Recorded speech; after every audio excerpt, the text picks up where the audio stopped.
I'm Scott Owl Miller, and this is my life living in Leon, Nicaragua. With the things going on in the world today, and we all know there's a lot of things going on, and we all know that they're super stressful, and that they're very problematic, and we're always talking about all these awful things, and it makes us feel terrible. Yes, that is a given. But with all those things going on, and this being the situation that we are currently faced with, a number of people have brought up as a response to my recent video, which was a response to an even farther back video, right? We did a video about Nicaragua and what's going on with its relationship. And countries have relationships with all other countries, right? We're looking at the specific one between Nicaragua and China. That prompted someone to ask the question, well, what kind of relationship is going on between Nicaragua and Russia? And so I did a video on that, and that prompted a number of people to post, well, doesn't it cause you concern? Aren't you worried about the relationship that is there with Russia, given the state of the affair because of the war with Ukraine? And for those who are not aware, I used to live in Kiev, just off the Russian border in Ukraine during the war,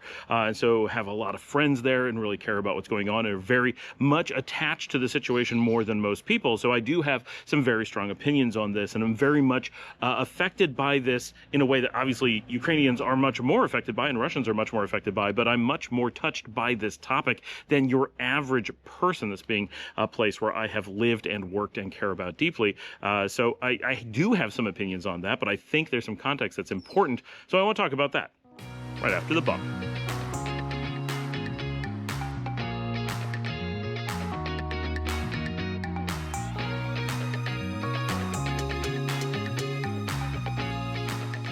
Today's topic is a tough one. I'm going to do my best to handle it pretty well, as I always try to do, but this is a harder one than most because there really is no great answer to this kind of question. But it's an important question to ask, and it's important to think about these things, obviously, and address them as best that we can. So first, let's talk about Nicaragua on its own. So Nicaragua is a third world nation. What that means is that it is neither aligned with the United States nor with Russia. That does not mean that it does not have relationships with either one. It simply means they are not aligned to one or the other. If you're first world, you're aligned with the US. If you're second world, you're aligned with Russia. Now, of course, that naming system comes from the US. That's why they got to be first world. And then third world is the traditional name for the unaligned countries, of which Nicaragua is a leading country. Like, they are one of the pioneers, one of the pushers for the unaligned movement. And there's lots of unaligned countries now in the world, but back when this kind of arose, it was kind of a unique position to be in for the most part. And we won't go into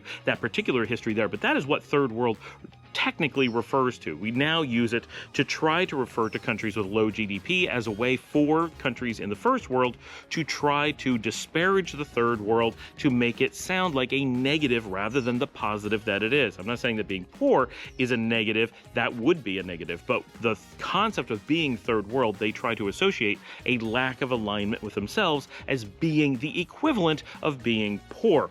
Tells you a lot about how much you should put credence in that system, but that is why it is presented that way. So Nicaragua, while it is not a rich country, does have a lot of things the U.S. doesn't have as a livable basis. As the U.S. goes down kind of a dangerous path at this point, more and more people are willing to speak out about exactly how little the measurements that have been used in the past are meaningful, what their mean income means versus the median income, showing that Canadians, for example, or Western Europeans tend to have massively higher average incomes than Americans do when you look at that median, which is what matters, not the mean, or that GDP is not a useful measurement of anything, right? It literally doesn't tell you anything. I saw a really great example recently where someone said if we took a country and looked at their GDP and then blew up the middle of some a bunch of monuments, right? They making sure they didn't hurt people, just blowing up monuments and stuff, and then they took money and rebuilt those monuments. That would increase their GDP, even though it was a loss to the country. So it's a very misleading thing. GDP growth can be a negative, depending on what's causing that growth. On its own, it's not a positive or a negative. It's simply an artifact of other aspects. It's measuring bizarre things that really don't matter. But we use GDP in so many things because the U.S. has a high GDP. They looked, and this is done in reverse, right? What do we have really good? Well, this measurement that we can call a GDP is doing really well. So that became the measurement, not because it's something you wanted to have as a goal. It was because it was the goal that was already met. So they just looked for whatever would sound good immediately.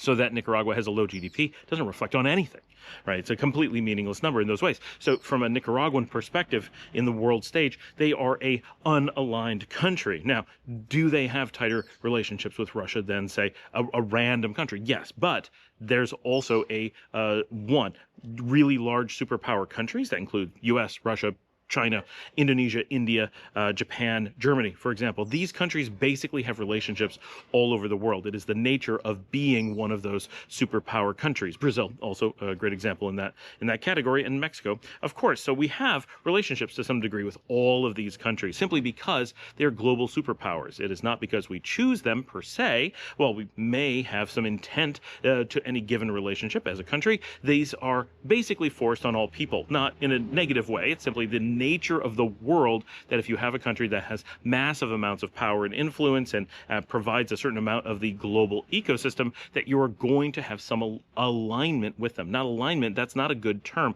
but we look at it that way, but some relationship with them. And if you look at places like Europe, for example, they're still getting their fuel from Russia. Clearly, they're aligned with Russia. No, they are not. They are simply tied economically in a way that they don't have a lot of choice over, because that's not how the world works. You can't simply pick and choose all your things. You can't choose not to have your products made in China, for example. No one else makes them, right? Even the United States, who wants to be separated from China as much as possible, is now facing, right as I'm recording this, right, the threat of having rare earth materials cut off from their supply. Well, that's not something that the U.S. can make up somewhere else. It's not something they can simply do without. They have to find a way to get those materials. And if they're only coming from China, they are completely tied to China. Does that mean that the U.S. is aligned to China? We wouldn't think of it in that terms, but that's how it's being used here. So we have to be very careful when we look at globalization and assume that simply having interactions with other country really represents alignment. Now, no question, Nicaragua is closer to Russia than the U.S. is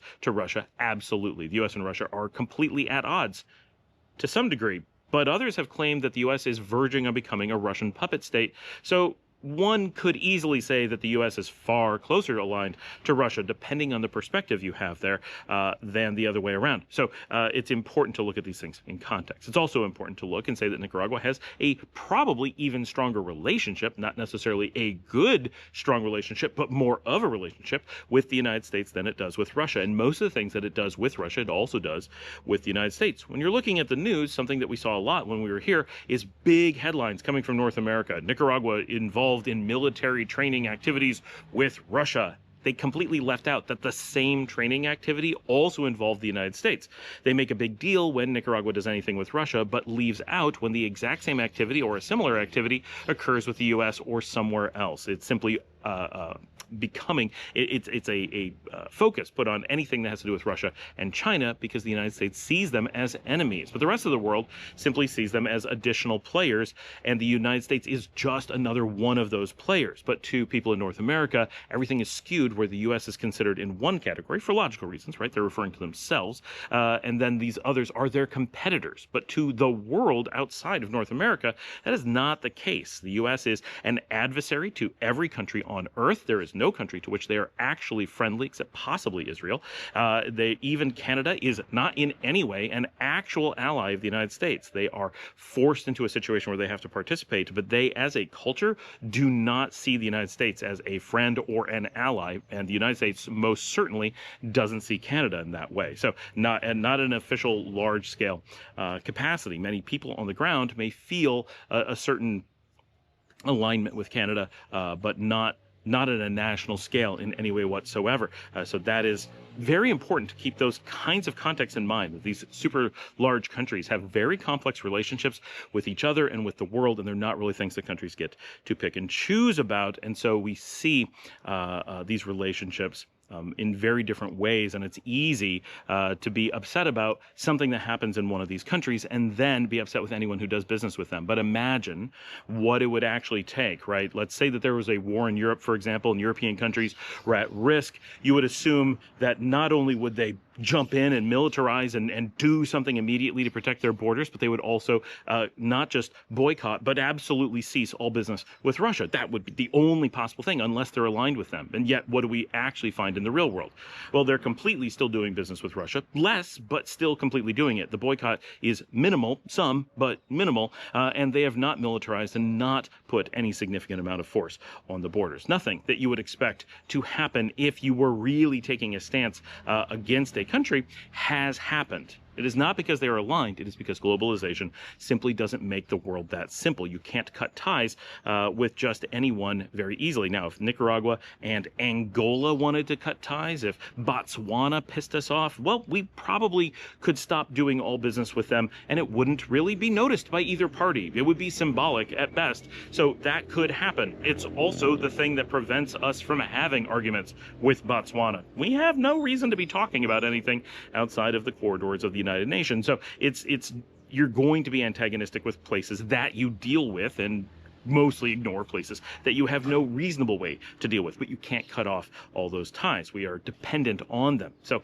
that's kind of an important context we have to look at. We also have to look at where you're going to get resources, right? You basically are stuck dealing with some amount of superpower countries, no matter what. And the concern that people have, and rightfully so, is that Russia is waging a war on Ukraine, and terrible things are happening. Civilians are being hurt, and that's not even important, because even soldiers being hurt is a terrible thing, right? That alone is plenty. You don't have to be killing civilians for war to be terrible, right?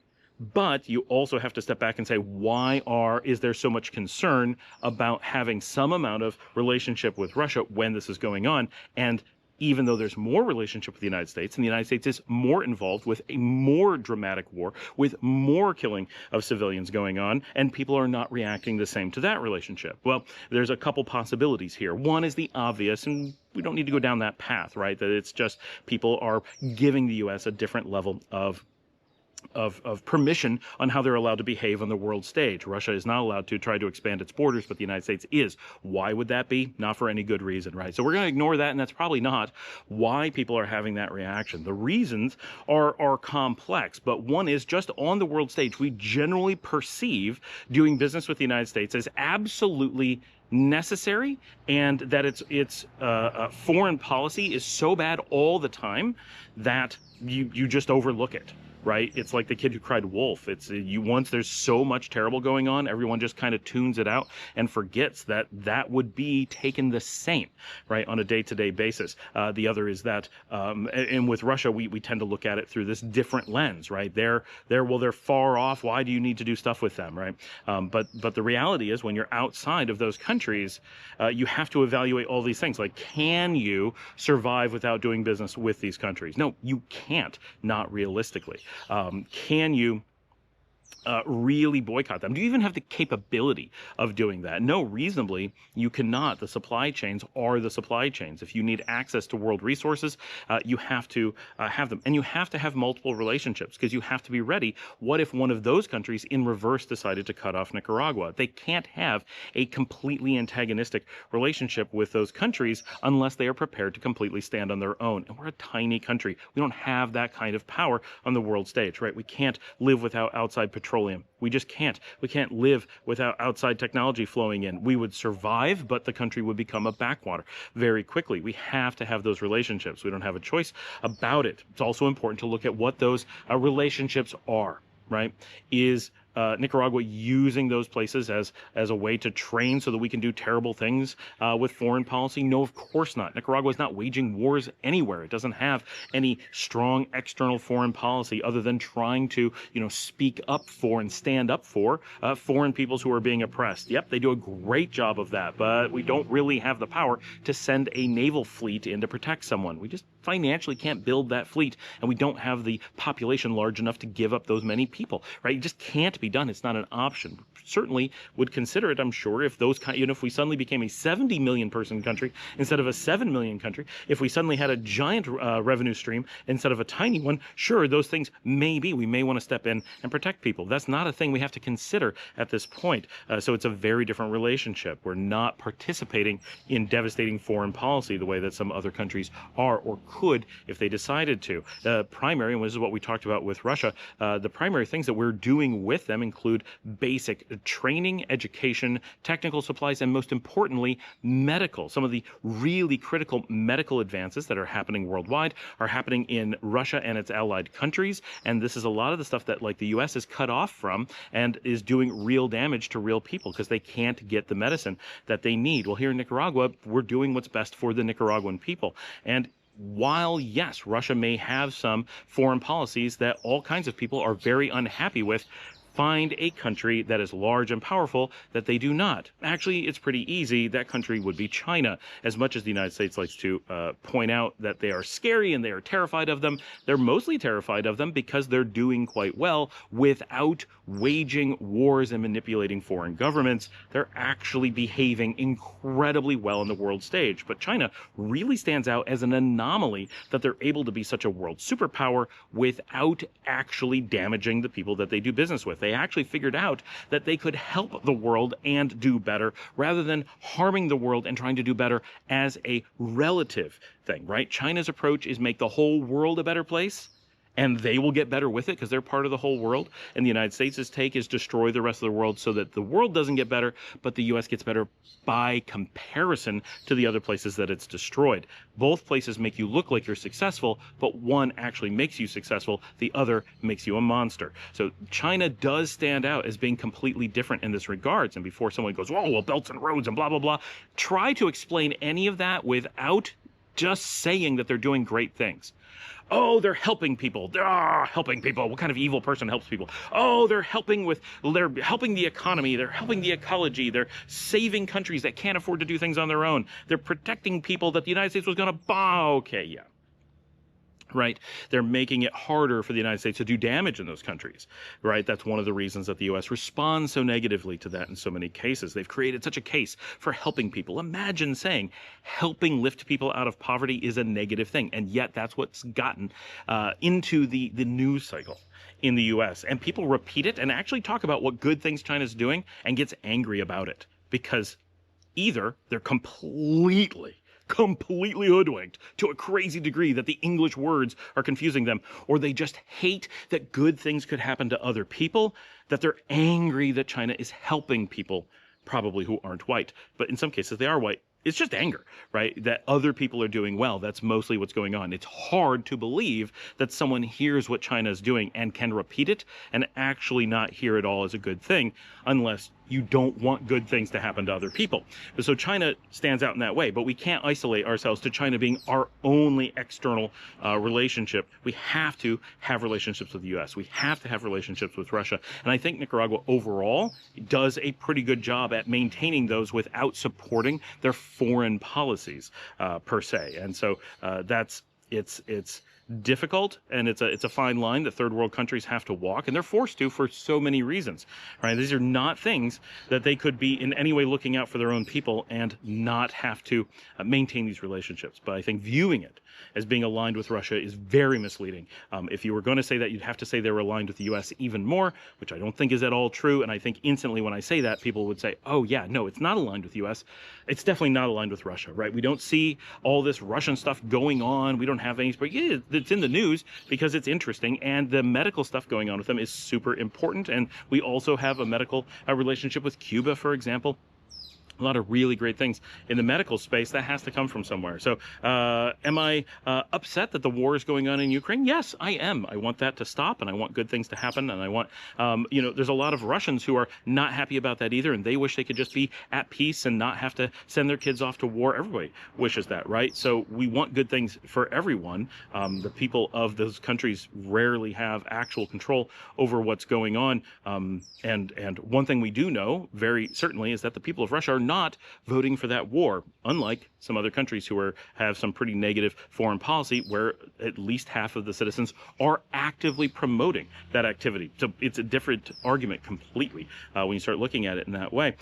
So honestly, I think Nicaragua does a really good job of participating in a good and healthy way with a lot of countries and having to walk a fine line where, one, they don't have the clout or financial capability to simply cut off anyone who does anything that they see as wrong at any point, and maintaining types of relationships where the activities that they do with these other countries are healthy ones, right? Whether it's a financial activity or a medical activity or a training activity or a safety or whatever, these are things that everybody needs, right? And so even if we don't agree with the foreign policies of large countries, which is almost universal that we do not, any foreign country with enough power to be a problem typically is to some degree. Again, China being the unbelievable exception in this case. And even there, you got a little bit of South China Sea like stuff going on, but you know, it gets into pretty much a gray area of, you know, trying to claim water and, you know, islands that they're building. And I get why it's a gray area, but it's not in any way the same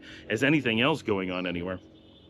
So very minor, right? Very different than what you see from other places. So, so the real question then is, how do you apply the same knowledge to other things, right? If we're going to say, oh, aren't we upset that Nicaragua has this really relatively minor relationship with a superpower that it has no choice about, how do we react then to all the countries that have much stronger relationships with countries that are doing much worse, right? So you have to ask yourself about Western Europe, for example. What about their relationship with the United States? Why are we asking this of Nicaragua when we are not speaking up about all the other countries in the region and their relationships with these countries, right? Why is Nicaragua being singled out? In some cases, and I realize because we're a Nicaragua channel, it's not necessarily being singled out, but when you talk to people, they'll very often jump to, well, Nicaragua shouldn't have this relationship. Okay, but what about all the countries around us? Why are you not asking that about Mexico or Colombia or Brazil or Argentina? And why are you not holding England and France and Germany and Portugal and Spain and Italy to those same standards? Well, they have a relationship with the United States, who is doing far worse things actively and has done far worse things traditionally. Now, Russia does have a bad track record, right? Both of them have terrible track records. But we are singling out Russia as a negative actor and not treating other countries in its superpower category equally. And we are singling out Nicaragua in many cases and expecting to hold it to a standard that we couldn't expect any other country to be held to. So we have to really step back and say, oh yes, how would we apply this on a global scale? This is actually a really good way of handling it, I think. So that is how I best deal with those things. And if you have a suggestion of where you could possibly live that has actually doing things and getting things done, has medical and whatever, and doesn't have relationships with superpower countries, love to hear where that is and where you plan on living. Otherwise, I think you should look at Nicaragua and say, well, that's about as good as it's going to get. The world's not a perfect place, but they're navigating it pretty well. Thanks for joining me. Like and subscribe. If you'd like to help support the channel, you can buy me a coffee at buymeacoffee.com/ScottAlanMiller. And as always, get in the comments, say hello, ask your questions, get in the show notes, and send in a video of yourself asking questions or leaving comments. Very fun when people do that. I will get more of you on the show. Sometimes I do have a backlog. And as always, watch another video, please, and I will see all of you tomorrow.